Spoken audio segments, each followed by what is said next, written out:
The following podcast is a TJ DeSantis production.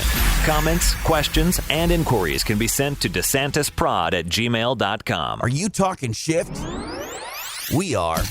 It's time for the We're Talking Shift podcast. Now. Here to talk shift are your hosts, Loree Bischoff and Candice Parisi. We're Talking Shift. Hello there. My name is Candice Parisi. Hi, I'm Loree Bischoff, and we're talking shift today. Today, we're going to talk about growing people. That is the very last thing on earth I want to do. What do you mean? You don't want to grow people? No, I don't want to make a human inside my body and then push it out and then. Wow. No, I don't. I think it's a big waste of time. I think people need to stop doing it. I think it's just a giant waste of time. Here's why. Let me clarify. Please. Okay, so Please.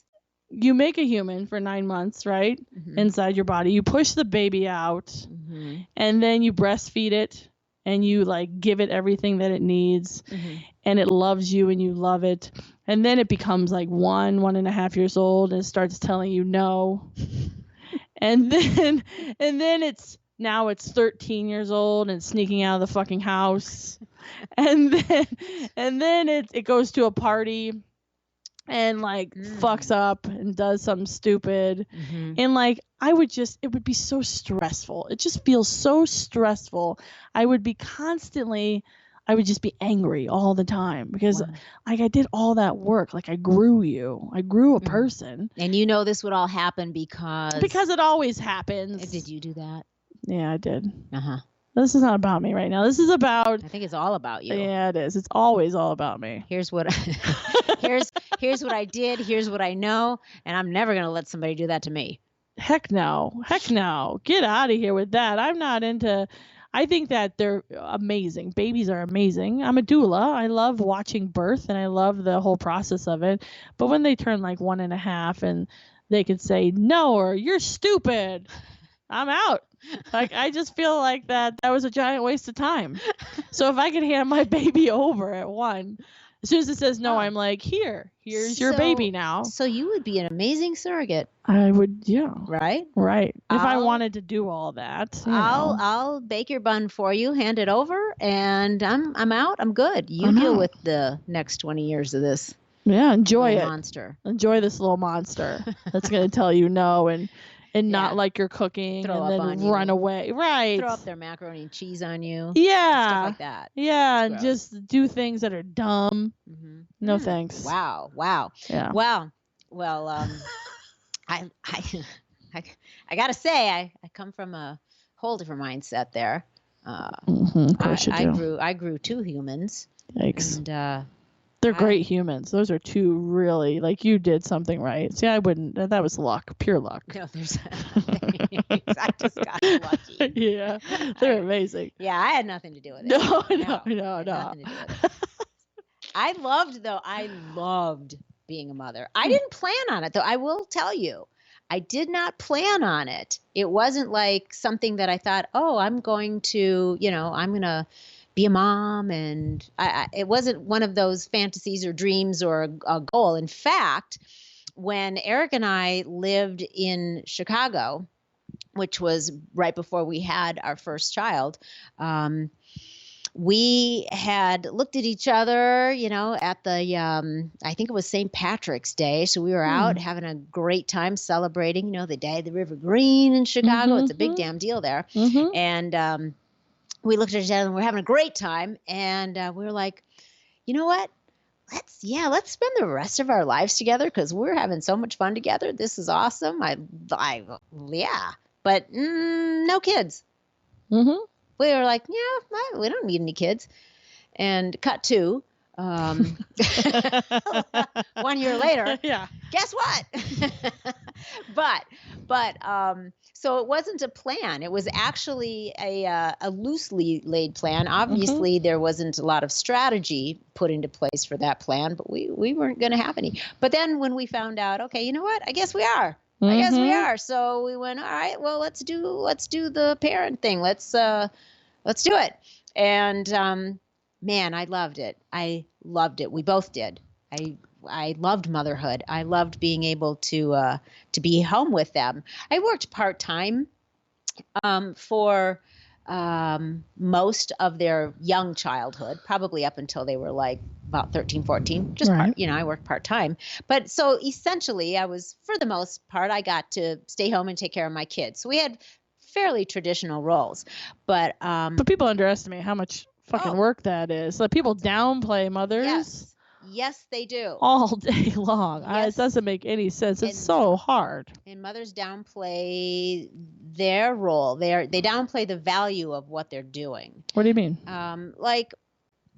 It's what I came to realize was, and this was after my kids had gotten a little bit older and were, kind of getting off on their own a little bit.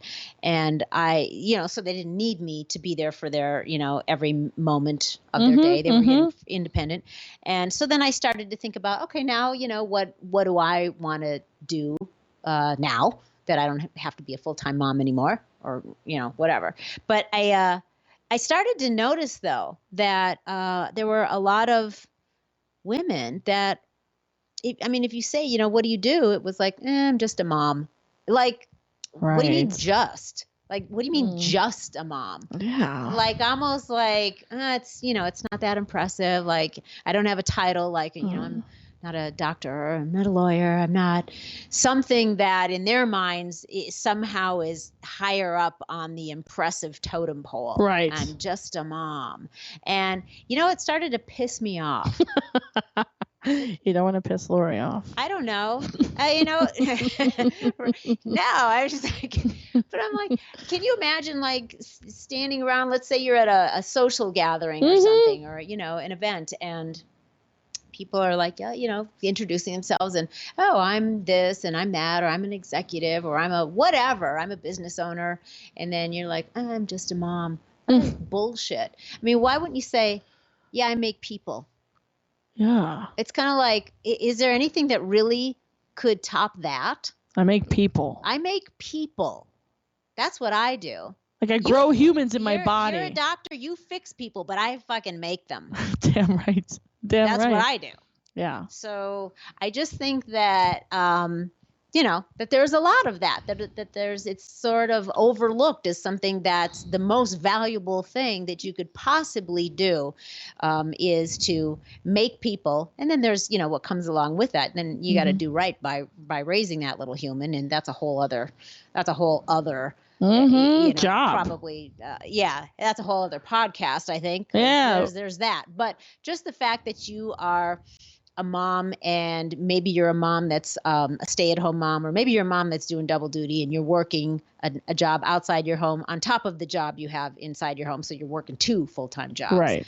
And now you're really, killing it. But the point is, I think that there's just a lot of, it kind of leads into, it's not just motherhood. I think that's kind of the big one, because you are, again, making people. Yeah, you're growing an entire person inside your body. Yeah, but I started thinking how it's sad that so many people are doing things, whatever they're doing, whether it's a stay-at-home mom, or whether you're a janitor, or whether you're the guy that's picking up trash, and it's like, there's a lot of people that are almost embarrassed by what they do, and that's sad, I think. It's super sad. You're valuable. Everybody's valuable. And what you're doing is valuable. Yeah. It's always valuable. Everybody downplays themselves, it seems. They say, oh, well, like you said, mother, I'm just a mom, or, oh, I'm just an accountant, or I'm just like, who's better than you? Like, really? Yeah. Like, is the doctor better than you? The doctor needs an accountant. Yeah. And so I just think that we shit on ourselves easily. We're so much easier. We could just shit all over ourselves than we can prop ourselves up and be like, I'm an accountant.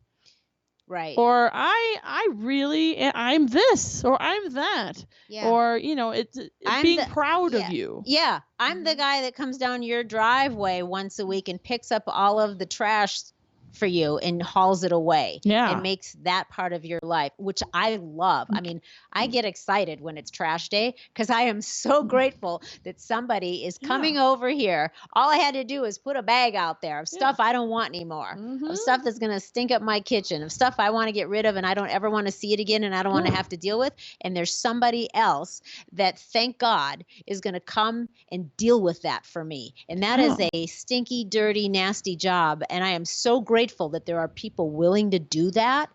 That'd be like, yeah, that's what I do. I think that's badass. Exactly. There's no shame in that game. No. Please do that. Thank you. Yeah, exactly. I remember I had an acquaintance here several years back, and we were chatting, and I didn't know her all that well. And so in the course of the conversation, she was talking about her husband, and I said, well, what does your husband do? And she said, she kind of hesitated, and she paused, and she sort of hemmed and hawed a bit. And she said, well, he just, he works at McDonald's. Like, she was embarrassed to say that her husband was working at McDonald's. You know, they had a couple young kids. Mm-hmm.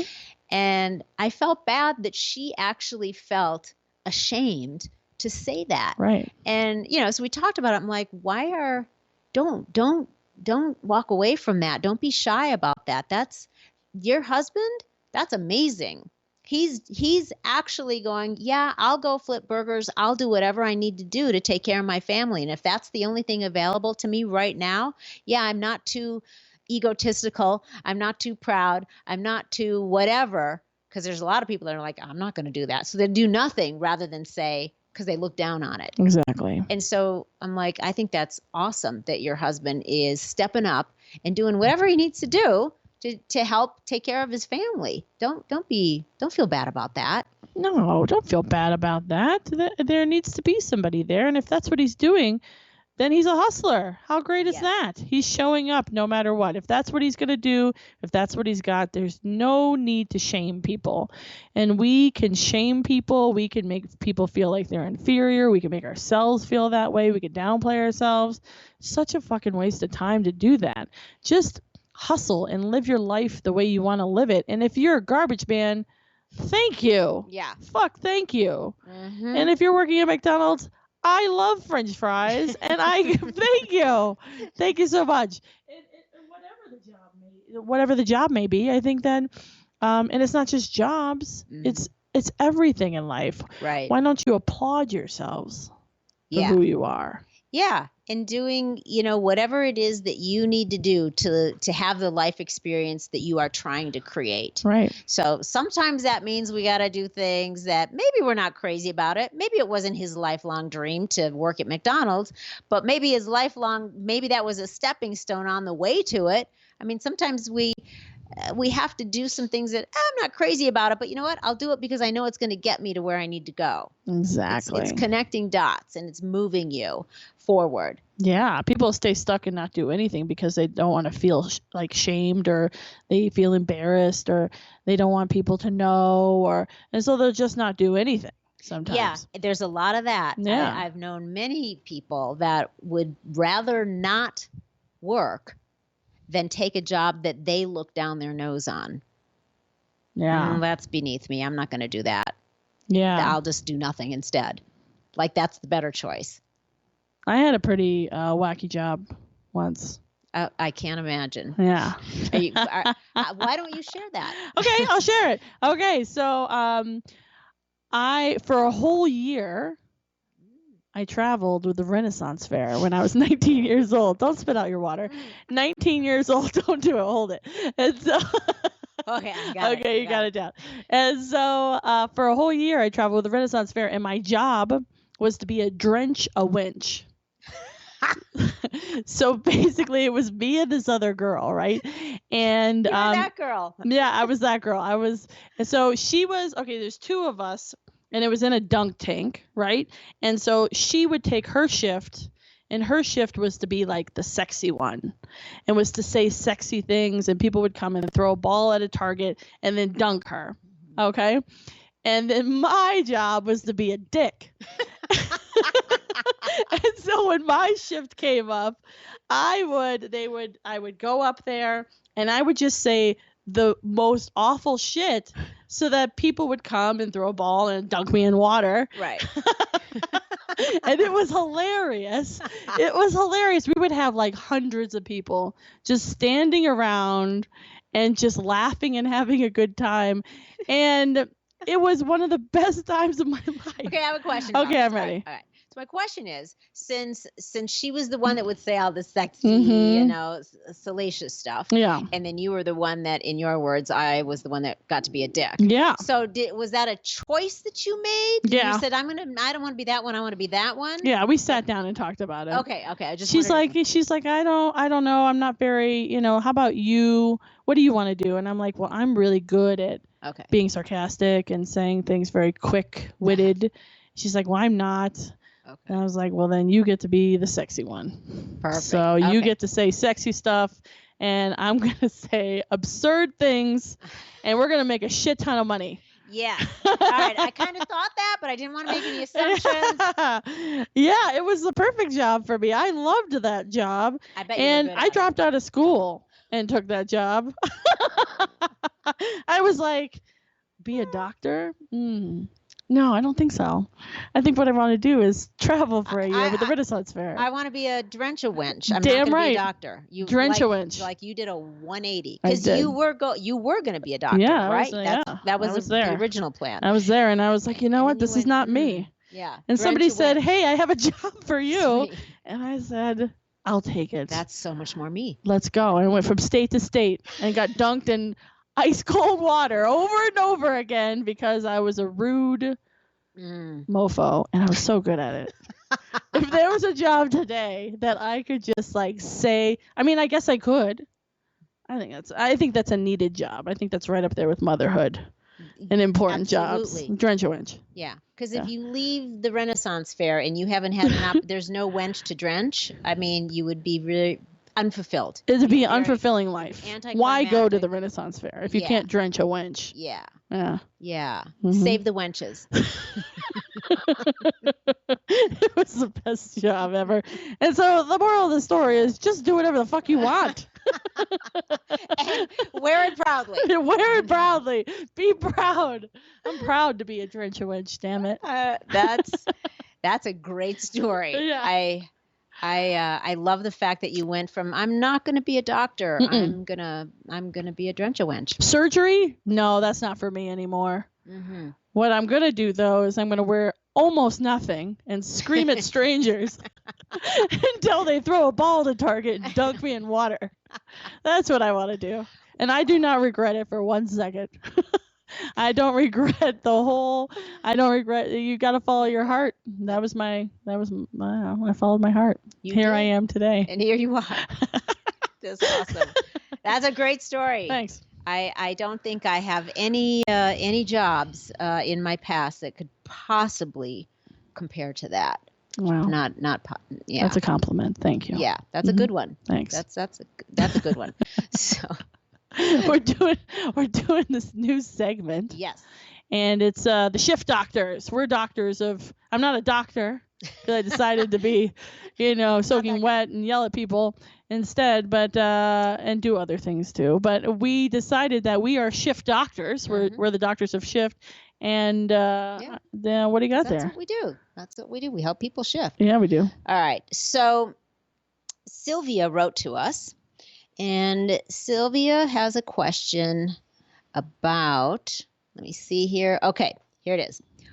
What is the best way to deal with a parent who somehow doesn't see that their children are grown adults?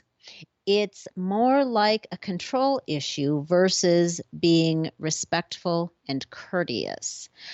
So Sylvia doesn't say if the parent is the mom or the dad. So one of the parents is what it sounds like. We don't know which one. Treats her like a little kid, basically. Right. Even though she's grown. Yeah, doesn't recognize in her words that children are grown adults. And Sylvia is assuming, maybe right, I don't know, that it's a control issue. It might be. It might be a control issue. Or maybe it's just hard to see your kids grow up and you just want to always see them as a little tiny kid. But she feels disrespected. Right. She feels like there's a lack of respect. And she even says, no courtesy going on. Did you let your kids grow up? Do you see them as little tiny children? No. You don't. You see them as grown. Yes. Yeah. Yeah. And I think because I was very independent at a young age. I moved out when I was 17. I just wanted to get out and have my life and create my life and, do whatever it was I wanted to do.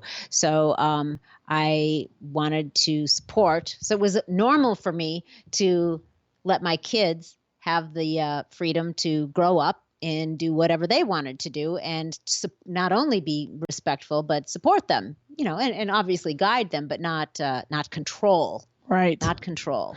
Yeah. But I mean, some parents are dysfunctional and they can, belittle people, children can feel belittled, and adults that were their children can feel belittled by them because they treat them like they're still little tiny kids. And I think that, your way around that is to understand that that's who they are, right? And to know that you can't change them, and to just continue forward being the adult that you are, and try not to take it as personally. And it's hard to do. I guess it's when you're a parent, when it's your parent, but still it's about you understanding people come from where they come from and they do what they do. Your parents aren't surprising you by being who they are. And so it's in you taking the stronger route, more powerful route by not letting it take over your life and hurt you. I think too, if you try to look at it from the perspective that having some understanding that people will do things in order to remain significant. So it's a very powerful human need. So when there are some parents that as their children grow up and become adults and start to be, most of their focus obviously is going to be on their own lives. And the parents are no longer a big part of their world because you no longer depend on them for your existence. Right. So they become feeling like they're less important and less significant. And we will always find a way to fill that need. And it's either going to be in a positive way by contributing, so you can feel important and significant by contributing something and helping, or if you don't understand that that's what's motivating your behavior, you might also a lot of people fulfill that need to be significant and important in a negative way. And a negative way is by maybe trying to be controlling, maybe being, misbehaving, maybe, she's being rude. She's in your business. She's not nice, but it could be because that's the only way she feels like she's still somehow able to remain important by creating that kind of drama in your life, because negative attention is better than no attention at all. Yeah. And when she does that, do you act like a kid? Right. So you get into patterns. And people get into a very habitual way of communicating with each other and behaving around each other. So by you attempting to understand that maybe her motivation, and it might not be in her conscious awareness, but maybe her motivation for this is simply because she feels like she's less and less a part of your life and she wants to be part of it. She's just not figuring out a positive way to do it. Right. Exactly. Thank you, Sylvia. So have a little understanding and maybe try a little reverse psychology. Try which, I don't know if it's your mother or your father, but mom or dad, just letting them know that you value them, how much it meant to them, that it meant to you, that, that they raised you, you love them. They're so important. Pay them off a little bit. Yeah. Pay them off a little bit and just see if that doesn't start to shift things and have some understanding. But sometimes we forget to give our parents a little bit of the respect that they deserve too. Agreed. I love it. Thank you, Sylvia, for your question. Very good I hope question. that helps. Yeah. hey, if anybody else has anything going on with them and they want to have the shift doctors prescribe. Yeah, we will put on our stethoscopes and our white. Say that again. Yeah, come on. stethoscopes. And our white lab coats. And our white lab Right. coats, and we'd love to answer your questions. Yeah. So you can go to We'reTalkingShiftPodcast.com to ask your questions. We would love anything that's up for you in your life, and we'll answer it here. Exactly. And please, if you like what you're hearing, head on over to patreon.com/talkandshift. And you can find the podcast there, and you can find a bunch of other good stuff. Join our Give a Buck movement and be part of our massive philanthropic movement.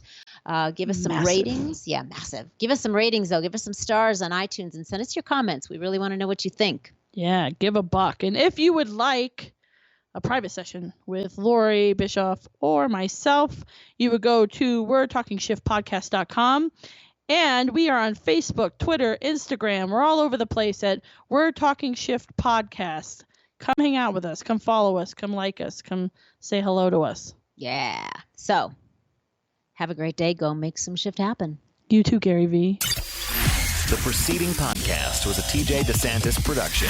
Comments, questions, and inquiries can be directed to DeSantisProd@gmail.com.